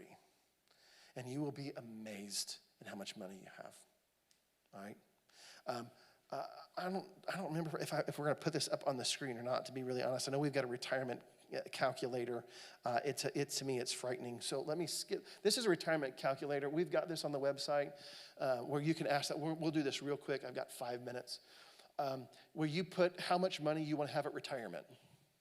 So if you were to say, when I retire, I want to have $40,000 a year in my I want to be able to spend $40,000 a year in retirement. Okay, let's assume you've paid your house off. So this is just money that I need. It's $40,000 a year. This calculator will show you after an inflation rate adjustment. We'll say 4%. That's traditionally the annual inflation. This is how much you would need in a fund with return in order to make $40,000 a year for, let's say, about a 20-year period of retirement. If you were to put money in, let's say you wanted to retire in 10 years. Okay, let me just explain real quick because this gets a little terrifying to me. If you're 40 years old, or if you want $40,000 in retirement and you know you want to retire in 10 years, that by inflation standards, that means in 10 years, your $40,000 will need to be $59,000 a year. Because inflation is going to go up every year. So you think you need $40,000 when you retire. Actually, in order to have the $40,000 today, in 10 years, it needs to be $59,000. Does that make sense? Yeah. Okay, so in order to get to that number, go back to the 10. One more, to the 10. Right, where there's there you go, perfect. It says at 6% annual return on investment over 10 years, you would need $2.9 million. $2.9 million invested over 6% in order to get those 10 years to get you to where you need $59,000 a year to live in retirement. If you're putting in an 8% yield, you need 1.4. If it was a 10% yield, you'd need 986. If it was 12%, you need 740. If it was 14%, it's a very high yield product. You would need to put $592,000 in so that you could retire with $59,000 a year. Okay, now play this out. The next slide shows you instead of 10 years, you got 40 years to retire. You don't need $40,000 a year. You actually need $192,000 a year. That's adjusted for inflation over 40 years. In order to hit that number at a 6% yield, you would need $9.6 million. It's terrifying, isn't it? And this is why it goes back to say this. If you don't have a plan, you are not ever going to get to these numbers. You're just not. And if you don't know your why, you're not going to follow your plan, right? Go ahead and put the next slide up for me. Next slide. Let me talk real quick about compound interest, and then I'm going to wrap up. 3 minutes. Compound interest. This is why saving is so important, and this is why this is a big deal. I've got 3 more minutes. Compound interest. If you saved, don't fill this in yet until I'm going to find out. If you were to save $100 a month for 40 years at 12% interest, $100 a month for 40 years at 12% interest, how much money would you have at the end of 40 years?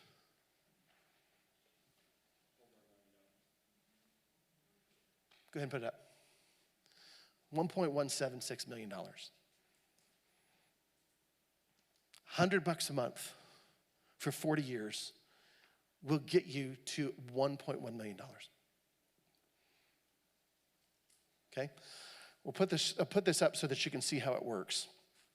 The way compound interest works, let's say in year 1, month 1, you put $100 in, and your final value is $100 because you got $100 invested. In year 1, month 2, you've got $100, but it made $1 interest. So 1 month in, you've made $1. All right? Your final value, you've put the $200 in because you got 2 months worth of savings. You've got $1 worth of interest. So your total invested is $200, but your final value is $201. All right? It starts slow, but this is how the snowball works. This is how compound interest works. Look down where it says year 5. Year 5, you've gone for 12 months in year 5. Look all the way over. You've invested $6,000, but because of compound interest, your value is $8,100. So in 5 years, you've made $2,000 by putting $100 a month into your savings, or into this 12% yield. Go down a little further, 10 years out, this is where the fun starts. 10 years out, you've invested $12,000 at $100 a month for 10 years, but your portfolio with the 12% interest is worth $23,000. So you have almost doubled your money in 10 years. In 20 years, you've invested $24,000, you're worth $98,000. You see where this is going? And you've not increased, by the way, you've not increased your investment amount. This is just if you put $100 in. Just $100. $100 at 30 years. Look at that number. At 30 years, you've been faithful. You've put $36,000 into this 12% yield count, but it's worth $350,000. By the time you get to 40 years, you've invested $48,000. It's worth almost $1.2 million. That's the way compound interest works. Now, the beauty to this is, as you get older in those 40 years, you're going to make more money. And instead of putting $100 in, you can start putting $200 in or $300 in. And that number will grow fatter and fatter and fatter. This will never happen if you don't have a plan and write it down so that you can pursue your why. It will never happen. Okay? Biggest takeaway from investment is the next slide. And it says this: there is no harvest if you do not invest.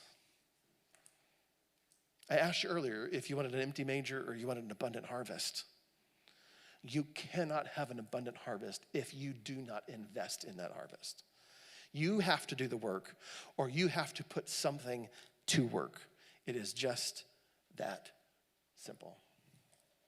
So here's where you can start, all right?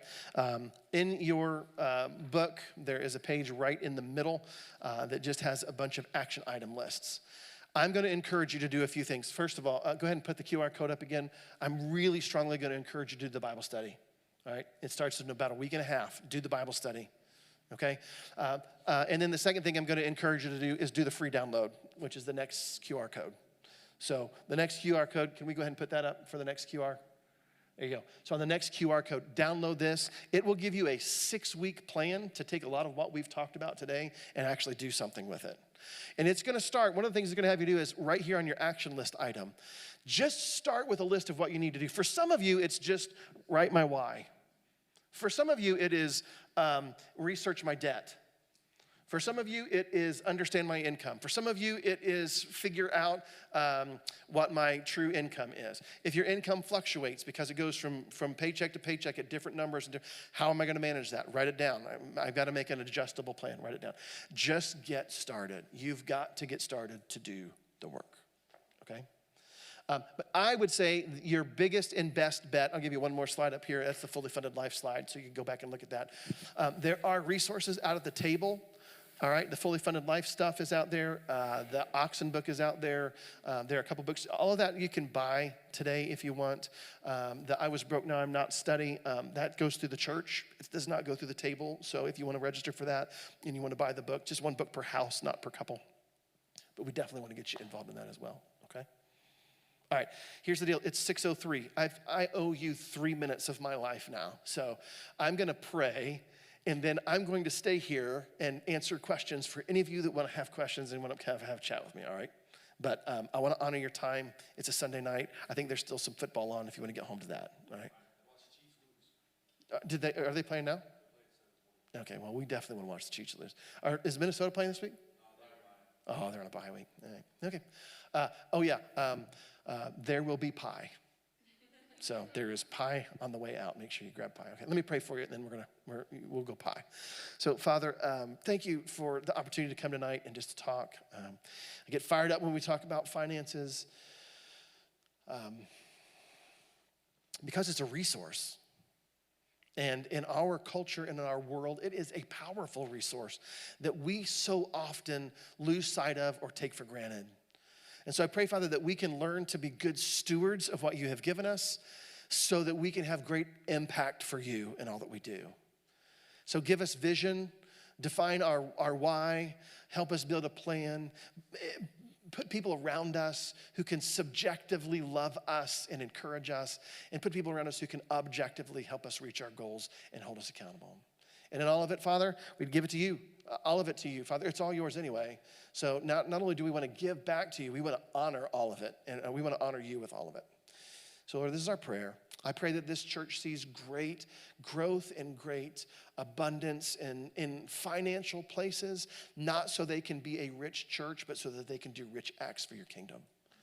So God, make that happen to the generosity of your people. And I pray this with humility, but I also pray it with confidence. In the name of the Almighty Father, in the name of Jesus the Son, and through the power of your Holy Spirit, we pray together. Amen. Amen. Thank y'all. Appreciate it.